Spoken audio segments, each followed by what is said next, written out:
Hey guys, Open Dragon Mouth number 36, and what looks like will be the last video of the year. So I got a lot of stuff to talk about today. First off, I now hate American Airlines. Before I get into that, the reason why I been struggling to get my radio shows going again is because of some business-related stuff.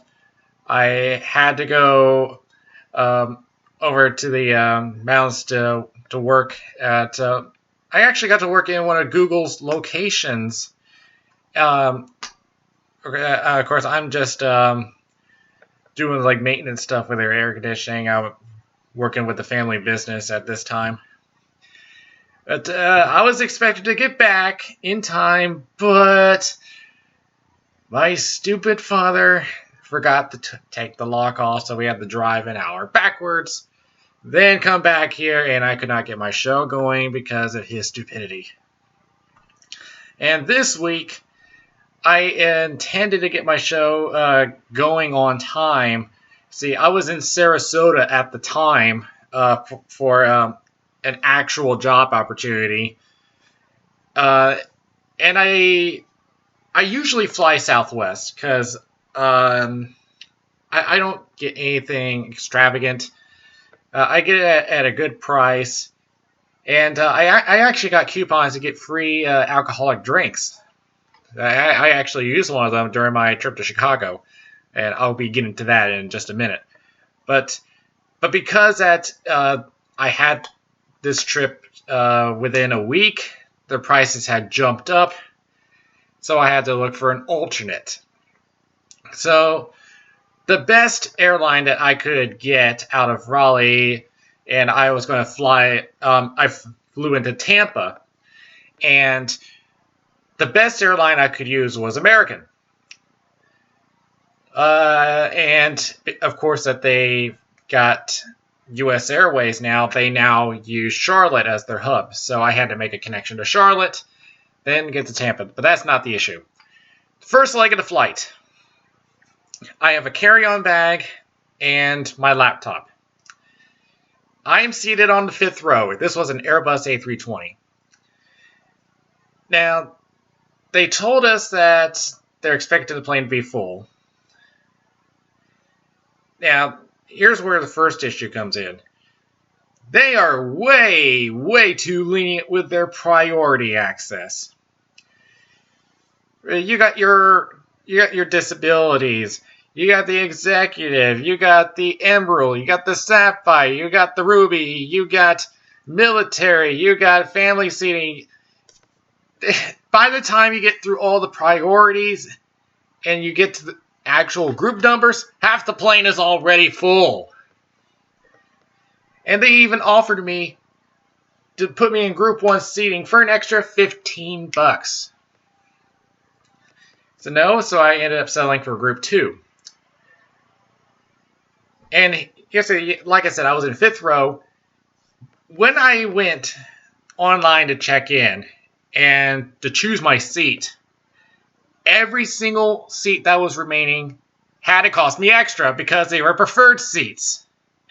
Which is bullshit. You want me to pay extra money because these are the seats that are left. I have no other option but to pay an extra $14. So that's more money lost on the trip. Now I get to my row. Of course I have to put my carry-on bag on the overhead bin. Problem was that there was no more space.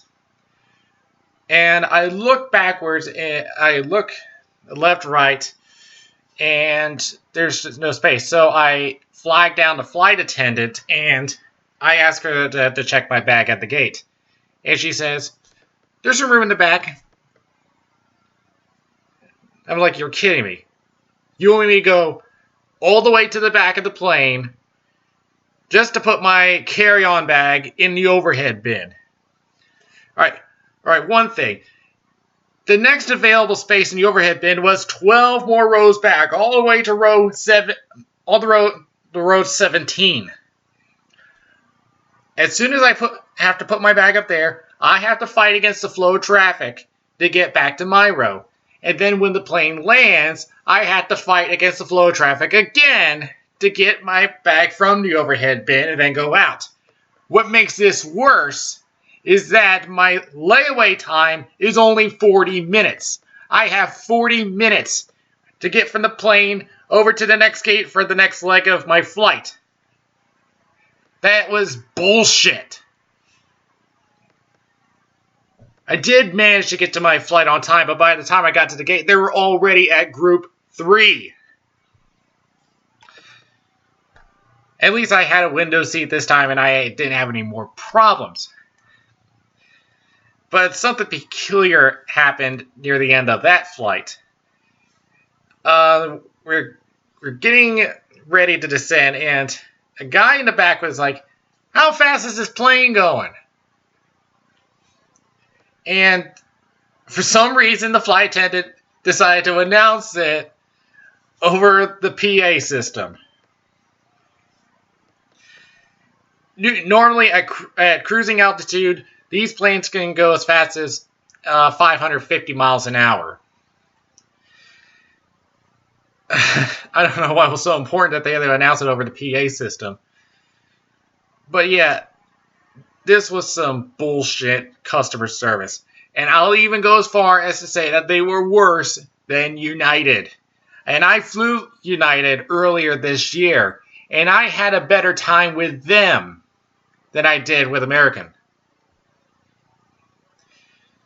And even on that flight with United, because I had to, this was also business related, I had to go to Orlando. But we were stuck on the tarmac after we landed, but there was a reason why. A storm had passed by, and the plane in front of us was not moving. So we couldn't go anywhere until they moved. So yes, I was stuck on the tarmac, but they had a reason to. So yeah, I'm not going to be flying with American for quite a while. And I've been spending 7 minutes talking about airlines. Let's get to Chicago already. All right, first off, the attendance is really rivaling Pittsburgh's numbers. 5,606 attendees. And of the fursuit parade, we were just 82 short of Anthrocons numbers. 1,378. And here's the kicker here. The amount raised for charity is the biggest I've seen for quite some time. Grand total, $62,020.71.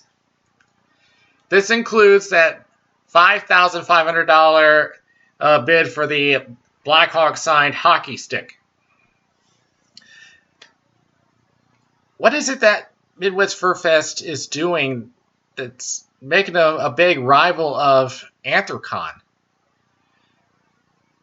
Are they getting to the point where they're going to surpass Anthrocon? I don't know. But compared to the last year, everything went a lot smoother. To my knowledge, I was unaware of any pulling of fire alarms this time. No gas attack happened this time. Pretty much everything went without a hitch.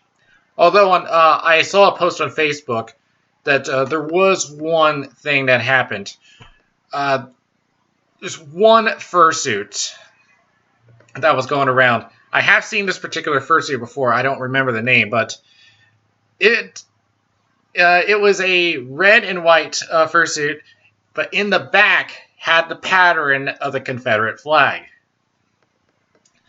And these posts were allegedly saying that people were attacking this fursuiter just because it had the image of a Confederate flag in the back. Listen, whatever your views on on the Confederate flag or the Confederacy, whatever, you don't bash a fursuiter just because of that. That is at least $1,500 worth that he shelled out to wear around. And the fursuit maker was in support of this particular fursuiter. And if you want to know what my view is on there, I don't care. I don't care about what is going on with the Confederate flag. Whatever you guys want to do with that, I don't care. But was there anything else with... I don't think so. But this will be interesting to see how things will turn out next year. To see if they do surpass any of Anthracon's numbers. I'm pretty sure they did with the charity. Yeah. How much did Anthracon raise this year? Let's see. I'm just going to check that real quick. This year, for Anthracon, they had raised half of that, $35,910. Now that's something. Okay. What else do we got here? Now there's a movie that is coming out there in, was it Thailand? But there's this movie coming out called Khun Tongdaeng. I hope I said that right. That's Khun Tongdaeng, The Inspiration. It's a partly animated film that features the Thai king's pet dog as a canine superheroine. Now, what makes this interesting is that there is a law in Thailand that you cannot insult the king's dog.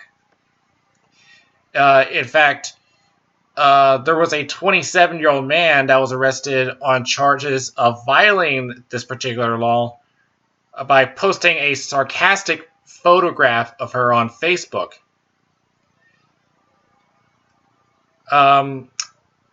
But they did get approval from the Thai government to release this movie, and there is a trailer out right now. Check it out if you want to.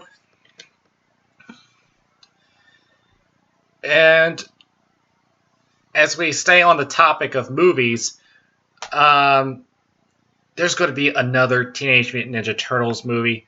The same ugly characters.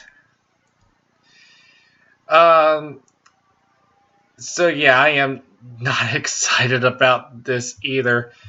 But if I'm correct, let me check on IMDb. Because I don't think this one is by Michael Bay, if I'm right.